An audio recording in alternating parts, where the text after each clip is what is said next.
buenas noches a todos, esto es Expedientes Misteriosos. Yo soy Sebas Bayona y hoy les traigo un caso clásico, pero clásico, en la historia de la criminología. Les contaré todo sobre el carnicero de Milwaukee, uno de los asesinos más notorios de la historia. Pero antes, recuerden que por acá están apareciendo mis redes sociales, donde pueden ver contenido extra y también no olviden suscribirse a este canal para ver más videos como estos. Y bueno, sin nada más que decir, preparados o no, comencemos.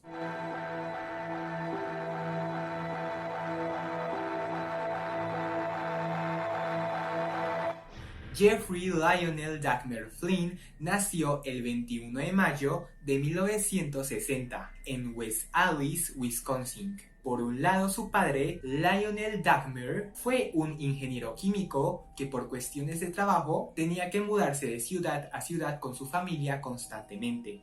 Por otro lado, su madre, Joyce Flint, era ama de casa. Juntos conformaron la típica familia norteamericana de clase media. Y en un punto de su infancia, Jeffrey fue un niño extrovertido, inteligente y amoroso, que jugaba con los animales e imitaba a los personajes de sus series favoritas de televisión. Nunca denotó comportamientos extraños o anormales y siempre mantuvo una buena conexión o relación con su abuela. A simple vista era un niño rubio de ojos azules y estudiante modelo, que con el tiempo se transformó en alguien retraído y antisocial. Y el motivo de esto se dio tras reiteradas mudanzas hasta trasladarse a una casa en Bath, Ohio. Al cumplir los 7 años fue operado de una hernia, por lo que permaneció aislado de otros niños, lo que generó un cambio en su personalidad. Así que en vez de compartir con otros, caminaba por las carreteras o bosques en busca de animales muertos a los cuales disecaba y enterraba en el patio de su casa. Lionel, el padre, notó este comportamiento y relacionó esto con problemas de adaptación, así que para ayudar a su hijo le compró un perro llamado Frisky y lo involucró en actividades como la pesca, donde sin saberlo, Jeffrey viviría una de sus primeras experiencias sádicas, pues sentía cierto grado de placer al observar las vísceras de los peces que capturaba. Llegó así su etapa de adolescencia, en donde no solo desarrolló cierto complejo de inferioridad, sino que además sus métodos de torturas hacia animales escalaban mucho más. Sus amigos lo calificaban como raro y algunos decían que Jeffrey les llegó a mostrar un cementerio de animales que era de su propiedad, donde incluso empalaba perros, gatos y sapos. Además, durante una clase de biología diseccionó a un lechón y ahí descubrió su fascinación por la muerte. A eso se le sumó el hecho de que a los 14 años más o menos empezó a manifestar deseos sexuales hacia otros hombres y sueños eróticos en donde fantaseaba con acostarse con hombres sumisos. Estas fantasías evolucionaron a una obsesión y él, por miedo a ser juzgado por su orientación sexual, no habló con alguien sobre lo que le pasaba, por lo que guardó silencio y acudió al alcohol y a las drogas como mecanismo de defensa. Esto causó que su rendimiento académico bajara considerablemente, ya que cada mañana iba a casa de un amigo y se tomaba un vaso de whisky, por lo que se presentaba borracho a la escuela. Para empeorar las cosas, su existencia dio un giro inesperado cuando en junio de 1978 sus padres se divorciaron después de la fiesta de graduación de Jeffrey por varias peleas de la pareja. Ahí desarrolló cierto temor al abandono, pues su padre se marchó a vivir a un motel y sin que Lionel lo supiera, Joyce, la madre de Jeff, cogió al hermano de este y los dos se mudaron a Wisconsin, dejando a Jeffrey Dahmer completamente solo. A este punto, con 18 años, solo en casa, Jeffrey intentó superar la ruptura de sus padres, entregándose por completo a la bebida y sintiéndose libre para satisfacer sus impulsos. Así que tomó su auto y se dirigió a la autopista más cercana aquel junio de 1978, en busca de alguien a quien matar. Mientras conducía después de salir de un bar, se encontró con Steven Hicks, de 19 años, en la carretera, haciendo autostop. Dagmer lo recogió y lo llevó a su casa y todo estuvo, digamos que tranquilo, hasta que Hicks quiso irse, cosa que Jeffrey no pudo soportar, por lo que optó por emborrachar a Steve para luego golpearlo con un tubo de hierro en la cabeza. Posteriormente abusó sexualmente del hombre y luego lo asesinó. Tras el crimen tomó un cuchillo y un martillo, herramientas con las cuales descuartizó el cuerpo y trituró sus huesos hasta convertirlos en pequeños fragmentos, que al final almacenó en bolsas que metió a su coche para ir a un vertedero y tirarlas. Sin embargo, hubo un contratiempo, pues a medio camino una patrulla lo detuvo por exceso de velocidad. Cuando preguntaron por las bolsas, Jeffrey muy tranquilo respondió que solo era basura que él llevaba. La policía le creyó, pues aparte había pasado como la prueba de la alcoholepsia, por lo que lo dejaron ir, sin saber que en el baúl de su coche tenía un hombre golpeado, estrangulado y desviscerado. Él intentó continuar su ruta para deshacerse de los restos, sin embargo, entró como en una especie de pánico, así que se devolvió a su casa y guardó partes del cadáver en una tubería, para años después sacar estos restos y enterrarlos en el jardín de su casa. Lo que se cuenta según posteriores investigaciones, lo que dio inicio a la carrera criminal de Dagmer fue que durante sus prácticas de matar animales y sus deseos sexuales, el hombre estableció una asociación entre la violencia, el sexo y la muerte, que marcarían sus acciones posteriores. Y esos pensamientos de Jeffrey fueron tan impulsivos que al final era lo único que le daba excitación sexual. Por ende decidió hacer realidad esas fantasías. Eso se vio reflejado en su primer crimen.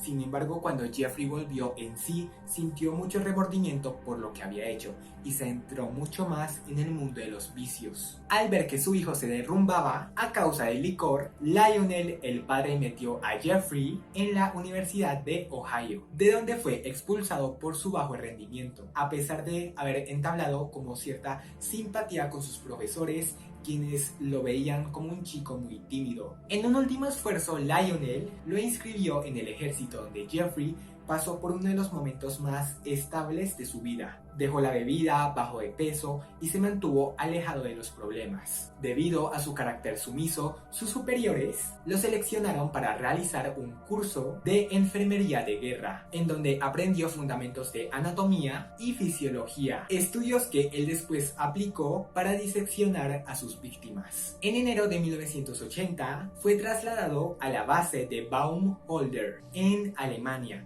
donde se vio involucrado en un caso de violación contra un compañero, por lo que fue licenciado y devuelto a Estados Unidos. Pero en vez de parar a su casa, se estableció en Florida, donde trabajó en un local de sándwiches. Allí gastó todo su dinero en alcohol, quedó en la ruina y se vio obligado a vivir en la calle. Su padre le compró un ticket para que se fuera a vivir con su abuela en West Allis, donde se acomodó en el sótano y en una habitación de la segunda planta de la casa de su abuela. Mientras sus fantasías aumentaban, él iba a la iglesia constantemente y rezaba de forma convulsiva hasta quedarse dormido. Sin embargo, llegó una tarde en la que Dagmer se encontraba en una biblioteca y un joven se le acercó. Este joven, a través de una nota, le ofreció favores sexuales en un lavado. Ese momento fue decisivo, pues despertó nuevamente su apetito voraz por querer someter a otros hombres a su voluntad, pero sabiendo que no podía lastimar a otras personas porque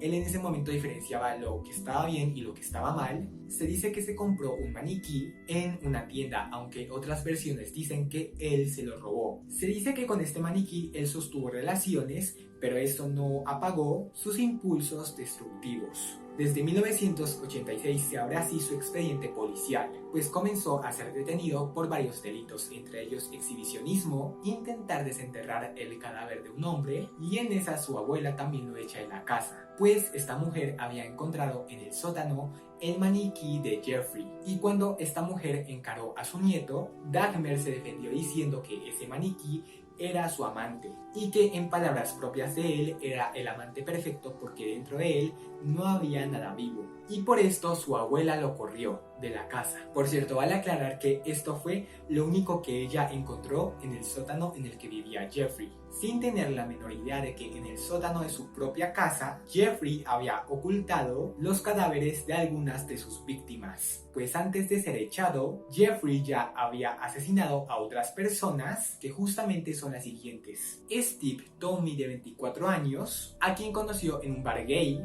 la noche del 21 de noviembre de 1987. Allí bebieron mucho para luego ir a una habitación del hotel Ambassador, y lo único que recuerda Jeffrey es que drogó a Tomey con barbitúricos. Sin embargo, a la mañana siguiente, cuando Jeffrey despierta, encuentra a Steve Tomey muerto a su lado. Él no recuerda cuándo ni cómo había asesinado a este hombre, pero lo que incriminaba a Jeffrey fue que Steve Tomey estaba lleno de moretones, sangre y tenía marcas en el cuello. Jeffrey tuvo un breve momento de pánico, pero luego como que lo pensó y decidió salir del hotel, comprar un maletín grande, meter el cuerpo de Steve Tomey ahí, luego salió del hotel, pagó la cuenta, pidió un taxi, el cual lo llevaría a la casa de su abuela. Sin hacer ruido, llevó la maleta hasta el sótano, donde practicó necrofilia con el cadáver hasta que este se descompuso. Guardó los restos en bolsas que luego desechó en un bosque cercano, y como si todo esto no fuera lo suficientemente macabro, Jeffrey conservó la cabeza de su segunda víctima. La descarnó, la hirvió y la pintó con aerosol blanco para ubicarla en un estante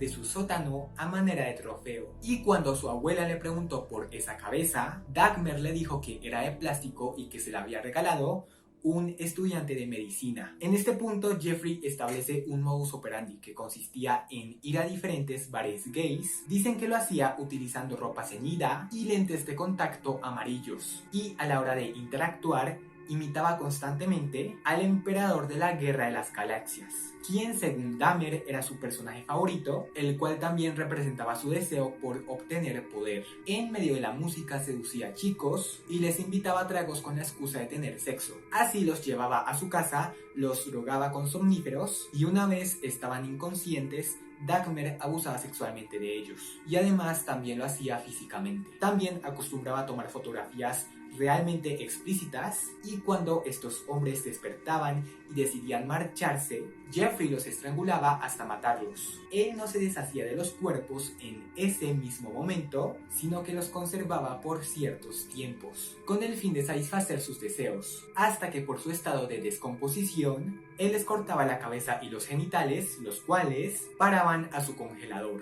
y las demás partes del cuerpo Jeffrey las botaba. Todas sus víctimas cumplían un mismo patrón. Jeffrey los elegía según su físico. Le gustaban altos, musculosos y delgados. No le importaba que fueran blancos, negros, indios, etc. Si le parecían atractivos, intentaba ligárselos y posteriormente matarles. Todos y cada uno de sus crímenes tenían un fin en sí mismo, que era justamente doblegar a sus víctimas. Por ejemplo, 2 meses después de su segundo asesinato, Jeffrey lleva a James Doxtator, de 14 años, hasta el sótano de la casa de su abuela, después de ofrecerle dinero para que le practicara una felación. Pero en lugar de esto, Jeffrey lo que hizo fue estrangular al niño y escondió el cuerpo en un baúl que visitaba cada vez que podía para abusar de él, hasta que obviamente el cuerpo comenzó a oler mal y tuvo que disolverlo en ácido. Esa misma técnica la usó con Richard Guerrero y Anthony Sears en marzo de 1983. Es ahí, después de estos 2 crímenes, cuando su abuela lo echa de la casa, pues aparte de la situación del maniquí, ella ya estaba cansada del comportamiento errático y anormal de Jeffrey, además de que desde el sótano provenían unos extraños olores. Ella creía que Jeffrey era una persona muy sucia, poco higiénica, pero en realidad esos olores provenían de las víctimas del hombre. Digamos que fue más o menos un error que la abuela de Jeffrey lo corriera de la casa, pues esto le dio a Jeffrey justamente la libertad y control total para capturar y matar a todas las personas que él quisiera. Consiguió así un empleo en una fábrica de chocolates y rentó un apartamento en una zona pobre de Milwaukee, donde aparte de ejercer como asesino serial, se convirtió en uno de los caníbales más aterradores de la historia. En entrevistas posteriores, tanto psicólogos como Dagmar aseguraban que Jeffrey se había convertido en un caníbal con la idea de que sus conquistas, que era como Jeffrey apodaba a sus víctimas no lo abandonaran y que los hombres que tanto quería se quedaran para siempre dentro de él, salvándolo así de la soledad que él sufrió desde los 18 años. Aparte de decir esto, Jeffrey mantuvo también que intentó crear lo que él decía era su ser ideal. Así le decía él, básicamente era mantener hombres sumisos que obedecieran a sus órdenes, casi como especies de muñecos o títeres, cosa que obviamente jamás logró realizar, pues su manera de hacer esto era perforar el cráneo de sus víctimas con un taladro para luego inyectarles ácido con una jeringa, y así, en vez de lograr sus objetivos, lo que conseguía es que sus víctimas recibieran una muerte realmente dolorosa. Llega así mayo de 1991, cuando este hombre lleva a otro niño de 14 años a su apartamento llamado Conerak sin Tyson Phone. Allí lo drogó, le trepando el cerebro y le inyectó ácido en una improvisada mesa o camilla de operaciones. No obstante, el niño logra escapar mientras Dahmer se tomaba una cerveza. El muchacho corrió desnudo por las calles hasta que se encontró con una patrulla de policías. Pero debido al daño cerebral que el niño presentaba producto de la inyección de ácido propiciada por Jeffrey, Conerak estaba muy desorientado y no podía hablar. Al darse cuenta de que el niño había escapado, Jeffrey sale a buscarlo y lo encuentra con los policías, a quienes les dijo que este chico en realidad era su amante y que estaba muy borracho y drogado.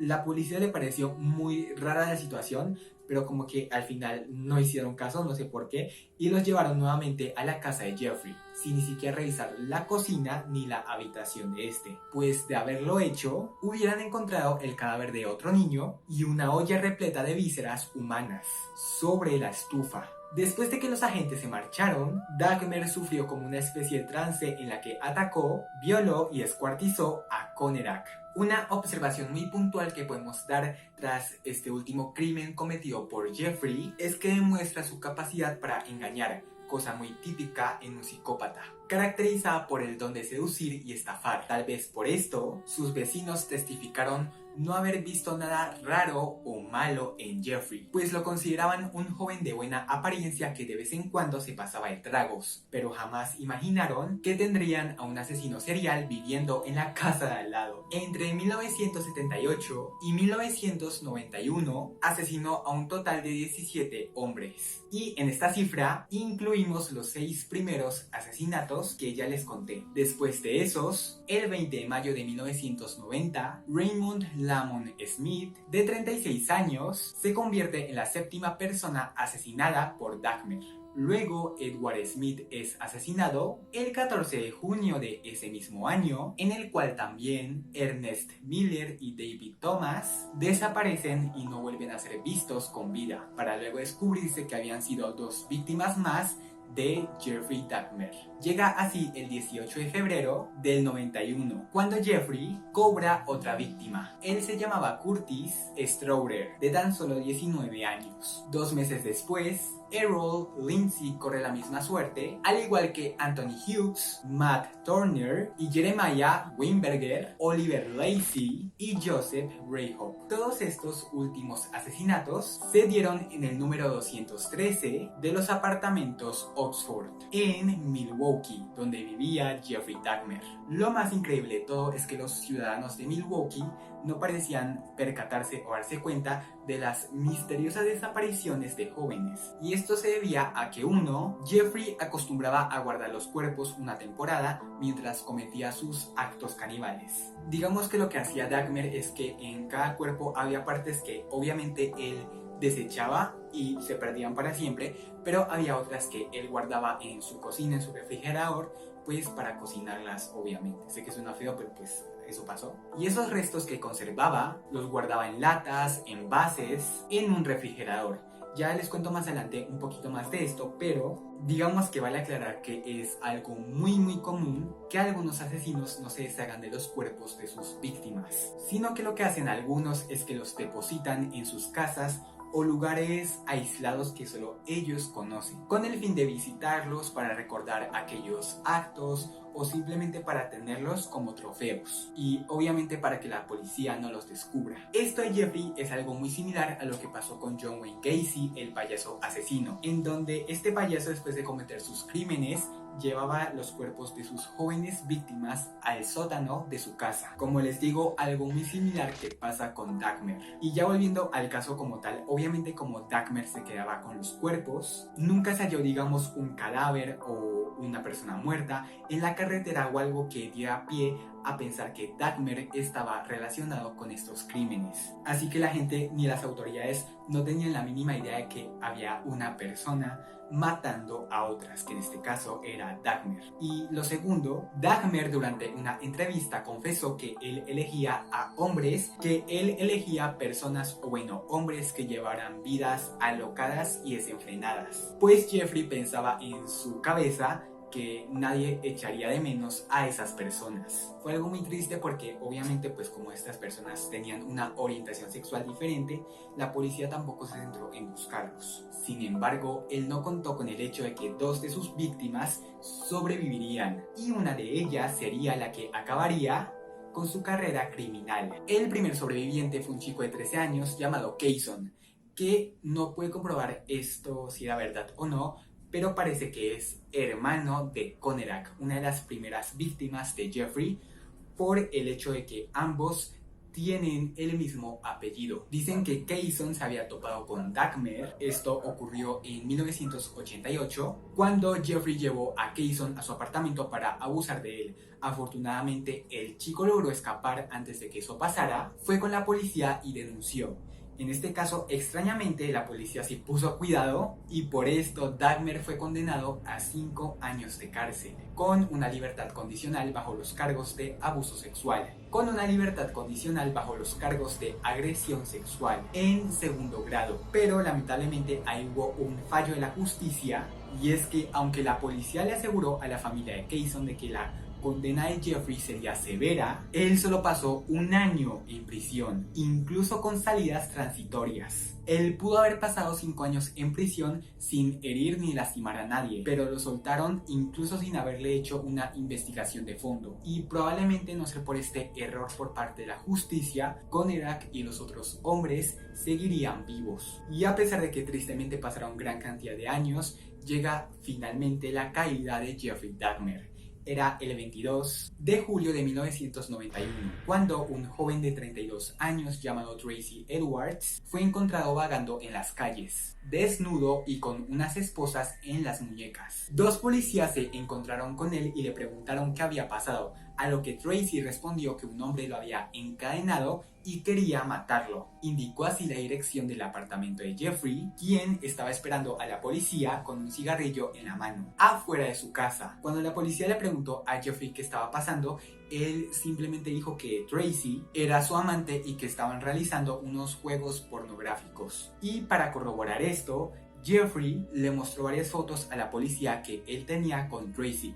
Como les digo, bueno, algo común que hacía Jeffrey es que tomaba fotos de sus víctimas mientras abusaba de ellas y las torturaba físicamente. Él le mostró a la policía algunas de estas fotos, creyendo que así dejarían de hacer preguntas. Sin embargo, uno de ellos decidió registrar todo el apartamento, pues había percibido un olor muy extraño. Una vez dentro, ahí descubre 83 fotografías Polaroid donde se veían las víctimas de Jeffrey descuartizadas y en extrañas posiciones. En ese momento, el policía que estaba dentro del apartamento le gritó a su compañero que estaba abajo con Jeffrey: "Espósalo ya y no lo dejes ir, porque acá en la casa hay torsos humanos disueltos en químicos y hasta carne humana en el freezer". A los pocos minutos, el apartamento se llenó de peritos forenses, policías y periodistas, que dieron a conocer no solo los horrores que había dentro de ese apartamento, sino también desde ese día dieron a conocer a Jeffrey Dahmer como el carnicero de Milwaukee. Encontraron 3 cabezas humanas en un refrigerador, el cual se llevaron junto a un bidón que contenía 200 litros de ácido que el asesino usaba para disolver las extremidades y los torsos. También se halló una olla con manos y genitales conservados en alcohol, al igual que varios cráneos pintados de blanco que Jeffrey almacenaba como si fueran trofeos, y otros los dejaba encima de su cama. Pero sin duda lo más creepy de todo es que en su apartamento se halló un extraño templo compuesto por huesos y vísceras que Jeffrey estaba terminando de construir justamente antes de ser capturado. Inmediatamente Jeffrey Dahmer fue encarcelado y se preparó un juicio muy hermético en su contra. Vale aclarar que durante y después de este, tanto periodistas como psicólogos entrevistaron a Jeffrey Dahmer. Él dio varias entrevistas a varios programas, las cuales están en YouTube, están en internet y ustedes lo pueden ver, en donde él da detalles muy escabrosos de sus crímenes. Las personas que lo entrevistaron lo describieron como un ser atormentado, incapaz de mantener una relación consentida con alguien que le gustara. Este tipo de sentimientos están relacionados con el miedo que Jeffrey tuvo por el abandono desde que ocurrió el divorcio de sus padres, como manifestó en una entrevista con Robert Rizzo en el 92, en donde dijo, abro comillas, mis víctimas eran amantes de una noche. Siempre decían que debían volver al trabajo, pero yo no quería que se fueran. Cuando le preguntaron sobre su canibalismo, él decía tener la creencia de que al comerse los cuerpos de sus víctimas, estas jamás lo abandonarían, satisfaciendo así sus impulsos sexuales. En otra ocasión tuvo una entrevista con Nancy Glass, quien lo describió como una persona inteligente y articulada que usaba sus encantos para aparentar ser un hombre común y corriente. Dijo también en otra ocasión que durante su trabajo en una fábrica de chocolates, él tenía en su casillero el cráneo de una de sus víctimas y constantemente lo presumía y mostraba a sus compañeros. Algo totalmente increíble porque, bueno, pues puede que ellos hayan asumido que el cráneo era falso o algo, que era un chiste, pero se me hace muy raro que nadie haya notado como ese comportamiento tan curioso y extraño en él. Lo último que dijo en esta conferencia fue que, de no haberlo atrapado, él seguiría matando, sin tener control alguno de sus actos. Este tipo de argumentos, sumados con la práctica de necrofilia, fueron utilizados durante el juicio por parte de la defensa para declararlo demente, cosa que fue rápidamente negada por el jurado. Finalmente fue condenado a 936 años en prisión. Es así llevado al Instituto Correccional de Columbia bajo los cargos de 17 homicidios. Dicen que tras darse sentencia, y justo antes de que se lo llevaran para la cárcel, Jeffrey pidió disculpas a todas las familias de las víctimas, aunque muchas de estas coinciden en que él no lo hizo porque se sintiera mal, sino que solo pidió disculpas para hacerse ver bien, como para quedar bien ante el público. Estuvo ahí en esa cárcel desde el 92 hasta el último día de su vida. Casi la gran mayoría de los presos lo querían muerto, por lo que él fue víctima de varios atentados con arma blanca, de los cuales salió ileso hasta el día 28 de noviembre de 1994, cuando Christopher Scraver, un preso conocido por su fanatismo religioso, le partió la cabeza a Jeffrey Dahmer con un tubo de metal. Fallece así Jeffrey Dahmer, alias el carnicero de Milwaukee, a la edad de 34 años, de camino al hospital por sus graves heridas. Tras su fallecimiento, los médicos extrajeron su cerebro para estudiarlo y lo preservaron a petición de la madre del asesino, con la esperanza de conocer si los factores biológicos estaban detrás del comportamiento de su hijo. Sin embargo, el padre jamás estuvo de acuerdo y peleó bastante para que cremaran el cerebro junto al cuerpo de Jeffrey, pues él, en palabras del padre, él lo hubiera querido así. Al final, su cerebro fue incinerado con el resto de su cuerpo y las cenizas fueron entregadas a su familia. Sin embargo, hasta hoy en día hay muchos especialistas que cuestionan si este caso se trataba en verdad de un enfermo o de un monstruo. Hoy en día en la cultura popular existen libros, películas, series inspiradas en Jeffrey Dahmer. Por un lado, una de las más recientes es una película llamada Mi amigo Dahmer, interpretada por Ross Lynch. Por otro lado, Investigation Discovery le dedicó un especial a este caso llamado Most Evil. Varios escritores también han publicado libros sobre Jeffrey y se dice que Netflix está produciendo una serie inspirada en este caso, llamada Monster, The Jeffrey Dahmer Story. Espero, aspiro y cruzo los dedos a que les haya gustado el video de hoy. Comenten qué otras historias sobre asesinos en serie les gustaría escuchar en este canal, o sobre qué otros temas les gustaría que habláramos, porque hay muchísimos que podemos tocar. Recuerden que por acá están apareciendo mis redes sociales, donde pueden ver más contenido, seguirme, al igual que por acá en YouTube. porque eso me ayuda mucho a crear más videos, más contenido. Y ya por ahora me despido, pero antes muchas gracias por verme, los amo mucho. No olviden soñar con fantasmas y nos vemos en un próximo video, así que chao.